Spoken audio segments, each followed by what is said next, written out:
Hi guys, welcome back to a retake of the Auto-Calibration assistant. The last video was bad quality, so I decided to retake. So what we need to do first is to load up a log like I have here, and we can review it if we want to and see what regions we are using. This is where I have started the engine, and now we see the wideband going full rich.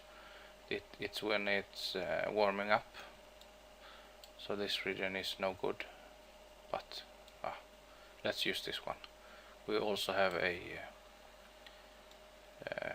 1, 2, 3, it's a pull through first, second and third gear, and also a region of where the simple stutter box and anti-lag is cutting in. No spark retard except for this small one. No spark cut, I mean. So let's use this one. We go to history tables and we will fill this one up. I am playing back at 4 times the speed. You can set it at playback speed over here. So now it's populating values that we can use. Also on the last video I didn't mention what these things are for.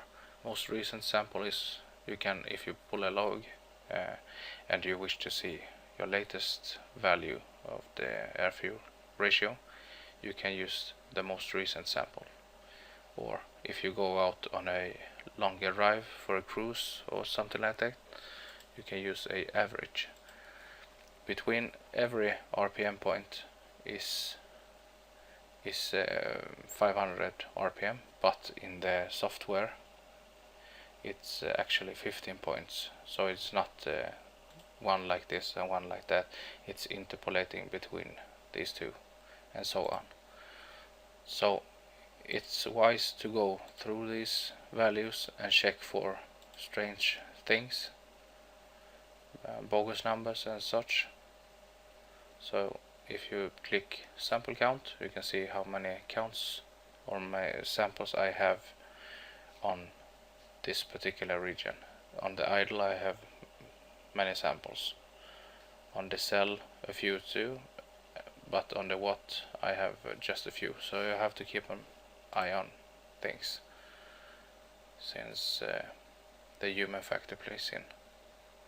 So if you use a average and click on the top left, click Ctrl C on your keyboard and then go into logged AFR history, click on the top left, Ctrl V to paste. Now we have the values pasted and we save. Now we can review our data and how it looks if you are satisfied with the numbers. I will be satisfied with this and just set some targets real fast here. 15, say 12, and I want to go pig rich. Oh, sorry, and I want to go pig rich on top, so I set 10 like that. So if I go into the table once more, I can see it's been updated and I can see the difference. 0 is a blank cell from this one, so it's ignored, and below 1 is where it should subtract values from the VE table to subtract fuel, and above 1 is a value that the code wishes to add fuel. So you have to keep an eye on things like this. This is part of the cell region. It goes lean, so when it compares to the VE, it thinks that it's full lean, when in fact the dashbot has kicked in and cut the fuel. So if you want to ignore those, just cut it out, like we can do like this. We don't wish to have any decel, so we take these and mark them to 0 like so, and also let's do like that to 0 and save. So now we don't have any the cell values, and edit the view like so. So now we have a proper idle and wide open throttle area like so. And then the new VE table is calculated.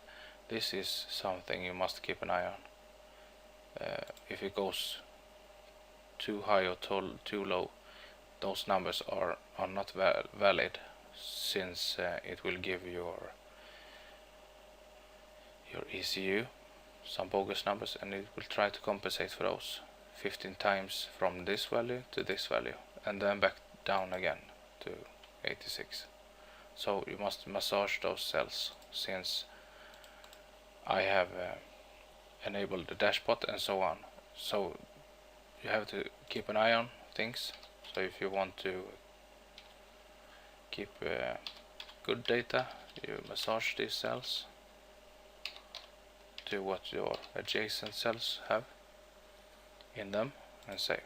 And then now you can go back and see, yeah, it's pretty rich over here, but it's fairly close compared to what it was before. So you copy this one by clicking the upper left and Control C, and then you go into your basic maps VE table, upper left and Control V, like so. Now you can see the new numbers being populated, and click save, and then you upload like so and go for a spin. The more logs you pull, the more data you gather, and the more accurate the mapping will be. There are some tricks, I will go through them later on how to improve things, but it's a fairly over complicated topic for this tutorial, so that's how you do it. Thanks for watching.